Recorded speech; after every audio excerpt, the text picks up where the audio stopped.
दोस्तों, आज हम साथ मिलकर जानेंगे नेपोलियन हिल की दुनिया की सबसे महान किताबों में से एक किताब थिंक एंड ग्रो रिच यानी सोचो और अमीर बनो के बारे में। नेपोलियन हिल ने इस किताब को 1937 में लिखा था। ये किताब कोई मोटिवेशनल स्पीच नहीं है, बल्कि इसमें सफलता और अमीर बनने के सूत्र बताए गए हैं। अमीर बनने के लिए पैसा नहीं, सोच चाहिए। पैसा पहले दिमाग में बनता है, बाद में जेब में आता है। हर बड़ी सफलता एक छोटे से विचार से शुरू होती है, लेकिन वही विचार काम करता है जिसमें गहरा विचार होता है। इस किताब में नेपोलियन हिल ने 20 सालों तक उस जमाने के 500 से अधिक लोगों के इंटरव्यूज किए। उन्होंने Alexander Graham Bell, Henry Ford, यहाँ तक कि थॉमस अल्वा एडिसन जैसे दिग्गजों के भी इंटरव्यू किए, और इन इंटरव्यूज में उनको जो कॉमन हैबिट्स मालूम चली, उनको ही इस book think and grow rich में 13 स्टेप्स के माध्यम से बताया है। आप इस बुक से सिर्फ यह नहीं जान जाएंगे कि आपको क्या करना है, बल्कि यह भी जान जाएंगे कि उसे कैसे करना है। इसमें सफलता दिलाने वाले तरीकों को उन लोगों के लिए सुलभ बनाया है जो धन और समृद्धि हासिल करना चाहते हैं। नेपोलियन ने सफलता के 13 सिद्धांत बताए हैं। आज हम इन सिद्धांतों की गहराई में जाने की कोशिश करेंगे और समझने का प्रयास करेंगे कि ये सिद्धांत आपस में कैसे जुड़े हैं और एक दूसरे को कैसे सपोर्ट करते हैं। हमारी इस सीरीज में सबसे पहला और अहम सिद्धांत है इच्छा यानी डिजायर, मतलब कुछ पाने की इच्छा। ये तो सब में होती है, इसमें क्या खास है। यहाँ हम आम वाली इच्छा की बात नहीं कर रहे हैं, काश मेरे पास ये होता वाली इच्छा नहीं। हम बात कर रहे हैं प्रबल धधकती हुई इच्छा की, बर्निंग डिजायर की। ये वो वाली डिजायर है जो आपको चैन से बैठने नहीं देती और रातों की नींद उड़ा देती है, जो सपना सिर्फ आंखों तक नहीं रहता बल्कि आपको एक्शन लेने के लिए मजबूर करता है। बर्निंग डिजायर वो होती है जब आप कहते हैं मुझे हर हाल में यह पाना है, मैं इसके लिए कुछ भी करने के लिए तैयार हूँ, चाहे रास्ते में कितनी भी मुश्किलें आए, मैं रुकूंगा नहीं। यह एक एक्टिव फीलिंग है, इसमें पैशन है, डेडिकेशन है और कमिटमेंट है। बर्निंग डिजायर आपसे एक्स्ट्रा एफर्ट करवाती है और तब भी आपको चलाती रहती है जब सब कुछ ठीक नहीं चल रहा होता। और नेपोलियन कहते हैं जब तक आपकी इच्छा एक बर्निंग डिजायर नहीं बन जाती, तब तक कोई बड़ा रिजल्ट नहीं मिलेगा।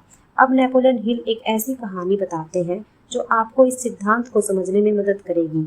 एडविन बारंस की कहानी। एडविन बारंस एक साधारण आदमी थे। उनकी जेब में ज़्यादा पैसे नहीं थे, उनकी कोई बड़ी पहचान नहीं थी, उनके पास कोई खास एक्सपीरियंस भी नहीं था, लेकिन उनके दिल में एक बहुत बड़ा सपना था, और वो सपना था उस जमाने के मशहूर इन्वेंटर थॉमस एडिसन के साथ सिर्फ काम नहीं करना, बल्कि उनका बिजनेस पार्टनर बनना। अब जरा सोचिए, एक ऐसा आदमी जिसके पास कुछ नहीं है, वो थॉमस एडिसन जैसे महान इंसान का पार्टनर बनना चाहता है। यह सुनने में हास्यास्पद लगता है, लेकिन बारंस के लिए ये एक सपना नहीं था, बल्कि एक बर्निंग डिजायर थी। उसने सोचा नहीं कि मेरे पास रिसोर्सेज नहीं है, इसलिए यह नहीं हो सकता। उसने सोचा मुझे थॉमस एडिसन के पास जाना है, चाहे जैसे भी जाना पड़े, और उसने किया भी। उसके पास पैसे नहीं थे, इसलिए उसने मालगाड़ी में बैठकर बिना प्रॉपर टिकट के थॉमस एडिसन के दफ्तर तक का सफर तय किया। जब वो एडिसन के दफ्तर पहुंचा तो उसकी हालत देखकर शायद किसी को भरोसा नहीं होता कि यह आदमी कुछ बड़ा कर सकता है, लेकिन थॉमस एडिसन एक समझदार आदमी थे। उन्होंने बारंस की आंखों में वो जुनून देखा जो उन्हें बता रहा था ये आदमी ऑर्डिनरी नहीं है।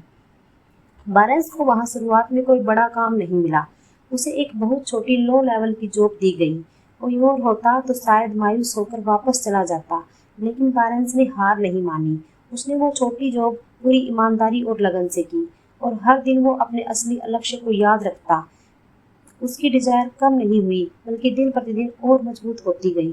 फिर एक दिन वो मौका आया। थॉमस एडिसन ने एक नई मशीन बनाई थी, एक डिक्टेटिंग मशीन। लेकिन प्रॉब्लम यह थी कि एडिसन की सेल्स टीम इसे बेच नहीं पा रही थी। कोई इसमें उत्साह नहीं दिखा रहा था। सब सोच रहे थे ये मशीन मार्केट में नहीं चलेगी, लेकिन बारंस ये सब देख रहा था और एडिसन के पास जाकर कहा, मैं इसे बेच सकता हूँ। यह एक बहुत बड़ा दावा था, लेकिन यह सिर्फ दावा नहीं था, यह उसकी डिजायर की आवाज़ थी। बारंस ने फिर जो मेहनत की, यह काबिलिए तारीफ थी। उसने उस मशीन को बेचने के लिए पूरी ताकत लगा दी, और नतीजा वो मशीन एक बड़ी सक्सेस बन गई। बारंस ने वो कर दिखाया जो एडिसन की पूरी सेल्स टीम नहीं कर पाई थी। उसके बाद थॉमस एडिसन ने बारंस को वो दर्जा दिया जिसका उसे इंतजार था। थॉमस एडिसन ने बारन्स को अपना बिजनेस पार्टनर बना दिया। अब इस पूरी कहानी से हमें यह सीख मिलती है, बारन्स के पास पैसे नहीं थे, एक्सपीरियंस नहीं था, कनेक्शंस नहीं थे, लेकिन उसके पास एक चीज़ थी जो सबसे ज़्यादा ताकतवर थी, और वो थी उसकी बर्निंग डिजायर। और यही डिजायर उसको उस जगह तक ले गई जहाँ वो जाना चाहता था। नेपोलियन सिर्फ इंस्पायरेशन देकर नहीं रुकते हैं, वो प्रैक्टिकल भी हैं। इसलिए वो इस अध्याय में डिजायर को रियलिटी में बदलने का 6 स्टेप्स का फॉर्मूला बताते हैं। पहला स्टेप है अपने लक्ष्य को बिल्कुल क्लियर करना। बहुत लोग कहते हैं मुझे बहुत पैसा चाहिए, लेकिन नेपोलियन कहते हैं यह काफ़ी नहीं है। आपको एग्जैक्टली पता होना चाहिए कि आपको क्या चाहिए, आपको कितने पैसे चाहिए। आपका स्पष्ट लक्ष्य होना चाहिए कि अगले 5 साल में मुझे 20 लाख रुपए कमाने हैं। यह एक क्लियर और स्पेसिफिक लक्ष्य है। जब आप स्पेसिफिक होते हैं तब आपका दिमाग उसी डायरेक्शन में काम करना शुरू कर देता है। दूसरा स्टेप है यह तय करना कि आप अपने लक्ष्य के बदले में क्या देंगे। नेपोलियन बहुत सीधी बात कहते हैं, इस दुनिया में कुछ भी मुफ्त में नहीं मिलता। हर सफलता की एक कीमत होती है। आपको डिसाइड करना होगा कि आप कितना टाइम देंगे, कितनी मेहनत करेंगे, कौन सी स्किल सीखेंगे और क्या क्या त्याग करेंगे। और जब आप यह तय कर लेते हैं तो आपकी कमिटमेंट पक्की हो जाती है। तीसरा स्टेप है एक डेडलाइन तय करना। बिना टाइम लिमिट के लक्ष्य एक सपना रह जाता है। इसलिए नेपोलियन कहते हैं कि एक एग्जैक्ट डेट तय करें, जैसे मैं 2030 तक खुद का बिजनेस शुरू करूंगा। एक डेडलाइन होती है तो आपका दिमाग उस समय के हिसाब से काम करने लगता है। चौथा स्टेप है एक प्लान बनाना, उसे तुरंत शुरू करना। नेपोलियन एक बहुत ज़रूरी बात कहते हैं कि परफेक्ट प्लान का इंतजार मत करो। लोग बस यही करते रहते हैं, सोचते हैं जब सब परफेक्ट हो जाएगा तब शुरू करेंगे, लेकिन वो दिन कभी नहीं आता। नेपोलियन कहते हैं स्टार्ट वेयर यू स्टैंड, यानी यहीं से शुरू करो, यानी जहाँ हो जैसे हो वहीं से शुरू करो। एक परफेक्ट एक्शन लेना एक परफेक्ट प्लान के इंतजार में बैठे रहने से कहीं बेहतर है। पांचवा स्टेप है अपना लक्ष्य लिखना। अपने लक्ष्य को एक कागज पर लिखो। यह लिखो कि आपको कितना पैसा चाहिए और आप कैसे उसे पाएंगे। यह लिखने की प्रक्रिया बहुत पावरफुल है। जब आप लिखते हैं तो वो लक्ष्य आपके दिमाग में गहरा उतर जाता है। छठा और आखिरी स्टेप है उस लिखे हुए लक्ष्य को रोज पढ़ना। हर सुबह रोज उठकर और रोज रात को सोते समय उस कागज को जोर से पढ़ना, लेकिन सिर्फ पढ़ना नहीं, उसे महसूस करो। ऐसे फील करो जैसे वो लक्ष्य आपने पहले ही अचीव कर लिया है। ये फीलिंग बहुत जरूरी है। नेपोलियन कहते हैं वर्ड पढ़ने से कुछ नहीं होगा। अगर आप रोज अपना लक्ष्य पढ़ते हैं लेकिन उसमें फीलिंग नहीं है, इमोशन नहीं है, तो वो बस एक मैकेनिकल एक्सरसाइज बन जाती है। असली मैजिक तब होता है जब आप अपने लक्ष्य को फीलिंग और विश्वास के साथ अपने दिमाग में दोहराते हैं। तो लक्ष्य धीरे धीरे आपके सबकॉन्शियस माइंड में उतर जाता है, और सबकॉन्शियस माइंड किसी चीज़ को एक्सेप्ट कर लेता है तो वो आपको ऑटोमेटिकली उस डायरेक्शन में गाइड करने लगता है। आपका दिमाग उससे रिलेटेड अपॉर्चुनिटीज नोटिस करने लगता है, सोल्यूशन सोचने लगता है, और रास्ते खुद ब खुद दिखने लगते हैं जो पहले नजर नहीं आते थे। ये कोई जादू नहीं है, यह साइंस है, यह ह्यूमन साइकोलॉजी है। जैसे आपने कभी नोटिस किया होगा, जब आप नई कार खरीदने की सोचते हो तो अचानक आपको वही कार हर जगह सड़क पर दिखने लगती है। वो कार पहले भी थी, लेकिन आपका दिमाग उसे नोटिस नहीं करता था।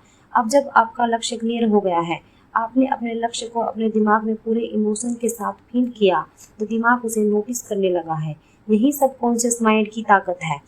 नेपोलियन एक बात और कहते हैं कि बहुत सारे लोग अपनी ज़िंदगी में वो नहीं कर पाते जो वो चाहते हैं, और इसके लिए वो तरह तरह के बहाने बनाते हैं। कोई कहता है मेरे पास पैसे नहीं हैं, इसलिए मैं शुरू नहीं कर सकता। कोई कहता है मैंने ज़्यादा पढ़ाई नहीं की, इसलिए मेरे लिए ये मुश्किल है। कोई कहता है मेरे पास कनेक्शन नहीं है, सही रिसोर्सेज नहीं है। नेपोलियन इन सब बातों को सीधे बहाने कहते हैं, और वो कहते हैं आपकी डिजायर सच में स्ट्रॉन्ग है तो आप रास्ता ज़रूर ढूंढ लेंगे। रास्ता नहीं मिला तो खुद बना लेंगे। मैं आशा करती हूँ कि डिजायर के कंसेप्ट को आप अच्छे से समझ गए होंगे। और अंत में सिर्फ एक बात, चाहे कुछ भी करें लेकिन अपना सपना ना छोड़ें, क्योंकि सपने के बिना जीवन जिया नहीं जाता, सिर्फ काटा जाता है। तो सपने देखते रहिए दोस्तों, क्योंकि सपने सच होते हैं। दोस्तों, अगर इस वीडियो ने आपको कुछ भी सिखाया है तो मेरे चैनल को सब्सक्राइब करें और एक लाइक ज़रूर करें। जल्दी मिलेंगे दोस्तों नेपोलियन हिल की किताब थिंक एंड ग्रो रिच के दूसरे सिद्धांत की और भी बेहतर वीडियो के साथ। Thanks for watching.